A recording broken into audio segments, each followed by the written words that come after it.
Bien, vamos a ver algunas características del arte conceptual. La primera es la separación de la estética del arte, como lo veíamos en el texto de Joseph Kosuth. El arte no está relacionado solo con el goce de los sentidos, con la experiencia a través de la sensibilidad, sino que tiene que ver fundamentalmente también con el pensamiento, con la reflexión, con el intelecto. Hay una oposición total al arte formalista, a la idea de que el arte tiene que verse de determinada manera o que sepamos anticipadamente cómo debería verse las obras de arte. El arte no es arte autónomo o arte puro, sino que es un arte atravesado por intereses y relaciones con otras esferas no artísticas. 3. Asimilación y reinvención del ready-made. Bueno, esto es fundamental en el arte conceptual y es la utilización de objetos ordinarios y comunes para hacer las obras de arte. Negación de la autonomía artística, la institucionalidad y la visualidad en el arte. Entonces, esto tiene que ver con el punto 2 y es precisamente la insistencia que venía ya desde el minimalismo, que el arte está relacionado con otras esferas de lo humano y que el arte no es solo un arte para ver, como decía Duchamp, no es un arte solo un arte retiniano, para la retina, para el ojo, sino también para otro tipo de sentidos y también para el intelecto. Afirmación del contexto como determinante del significado de la obra, una herencia también del minimalismo, que es no se puede entender el arte y el significado que encarna la obra si no es por referencia a su contexto. Esto lo veíamos, les decía, con la obra que analizaron en el parcial, sin título, de Robert Gover, que es una obra que no se entiende si no se apela al contexto de producción, que es la epidemia del VIH en Nueva York y la incidencia que tuvo esta epidemia en la comunidad homosexual. 6. Negación de la concreción física, primacía del concepto de las ideas. Bueno, esto es clarísimo, es la característica principal del arte conceptual. 7. El arte en cuanto a concepto y acción es fundamentalmente a priori. Esto quiere decir que, bueno, y esto es una característica propia de la idea que tiene Kosuth del arte conceptual, y es que el arte es ante todo una investigación sobre el arte mismo, pero no tiene que ver con lo físico, con lo material o con los hechos. Uso de múltiples medios artísticos, pues ya lo vimos, no se queda simplemente con los medios tradicionales, sino que se exploran nuevos medios que van desde el ready-made, pasando por la instalación, el happening, el performance, la instalación, el body art, el land art y otros terrenos artísticos que se exploran cada vez más. Otra característica es el de-skilling, es decir, la idea según la cual el artista no tiene por qué tener habilidades técnicas de ejecución extraordinarias. De hecho, en muchas ocasiones la obra ni siquiera se realiza, se queda solo como un boceto, como un concepto, o en otros casos se manda a fabricar, ni siquiera es el mismo artista quien la hace, precisamente porque se desprecia la materialidad o la concreción física de la obra.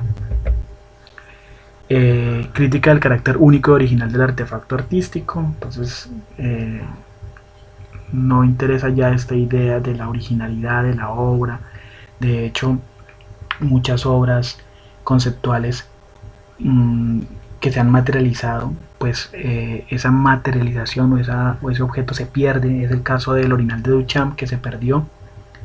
Y pues los museos modernos o los museos contemporáneos lo que tienen son réplicas que valen igual porque encarnan el concepto de Duchamp. Y en otros casos pues se conservan solo fotografías o fotodocumentaciones que valen tanto como la obra misma. Es el caso de la misma obra de Duchamp, que fue fotografiada por Alfred Stieglitz y que se considera también una obra de arte.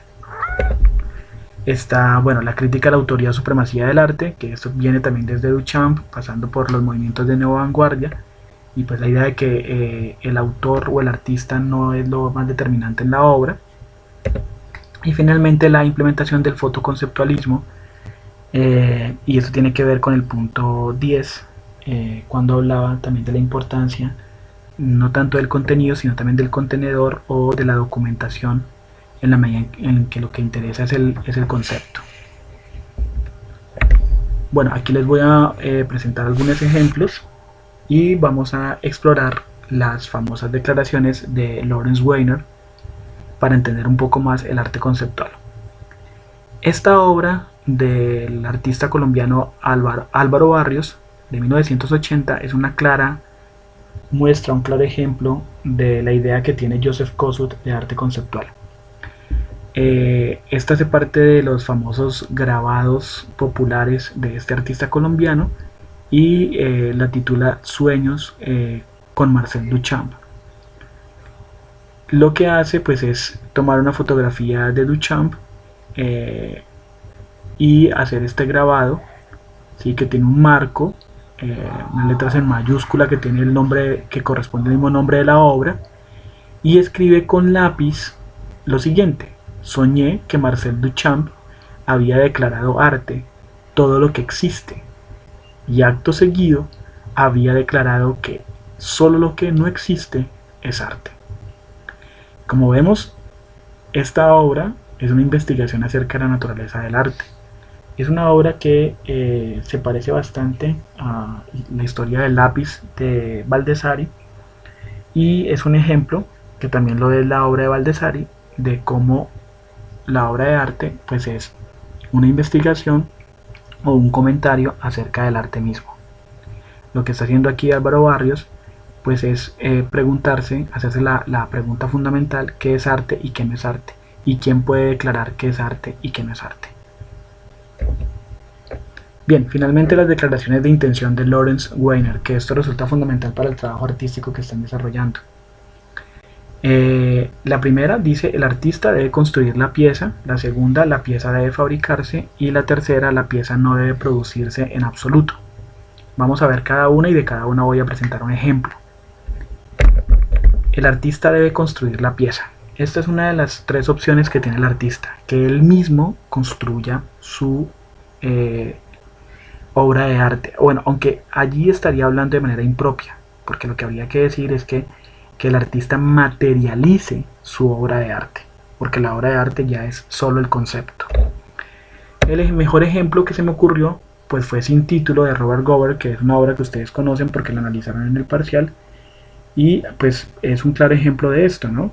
El concepto que tenía Robert Gover, que tiene que ver fundamentalmente con la discriminación que sufrieron muchos hombres de la comunidad homosexual en Estados Unidos tras la epidemia del VIH, fue materializada de esta manera por el artista, y él mismo se tomó el trabajo de fabricarla, ¿sí?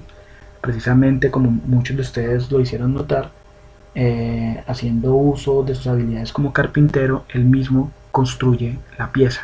Esta es una de las opciones que tiene el artista, pero no es la única. La siguiente es que la pieza debe fabricarse, es decir, el artista no necesariamente tiene que materializar su concepto, él lo puede encargar, ¿sí? Lo importante es que dejen las instrucciones claras y el plano. Un ejemplo que se me ocurrió que ilustra muy bien esta segunda opción que plantea Weiner es Semillas de girasol, de Ai Weiwei. Lo que hace Ai Weiwei en esta obra es mandar a realizar miles de semillas que parecen semillas originales o semillas naturales, pero no lo son. Son hechas, son realizadas, ¿sí? Obviamente el artista no lo hizo, ¿sí? Pero esto es la mejor manera de encarnar el significado que él quería encarnar, o el concepto que él quería encarnar, ¿sí? Que es una crítica muy clara al gobierno chino, ¿sí? Y digamos a toda la herencia que deja Mao Zedong y el socialismo en ese país. La última opción, según Weiner, es que la pieza no debe producirse en absoluto. Esto ocurre también en algunos casos en los que el artista no hace la obra, como en el caso de Robert Gover, ni la manda a fabricar, como en el caso de Ai Weiwei, sino que simplemente la deja en el plano. Tengo un ejemplo del mismo Lawrence Weiner, que hace esta obra que se queda solo en el plano, en esta hojita, que se conserva en el MoMA, si no estoy mal, y es simplemente una instrucción para remover un cuadro de una pared. La obra queda simplemente en la instrucción. O está este curioso caso de Robert Morris, el artista minimalista, que precisamente siguiendo este consejo de Kosuth de que el arte es una investigación sobre el arte mismo, pues crea esta obra, la primera que ustedes ven allá arriba, ese cajón, que se llama Letanías, es una obra de 1963, plomo sobre madera con llavero de acero, llaves y cerradura de latón. La obra la vende y quien se la compra, según Robert Morris, no se la termina de pagar o no se la paga.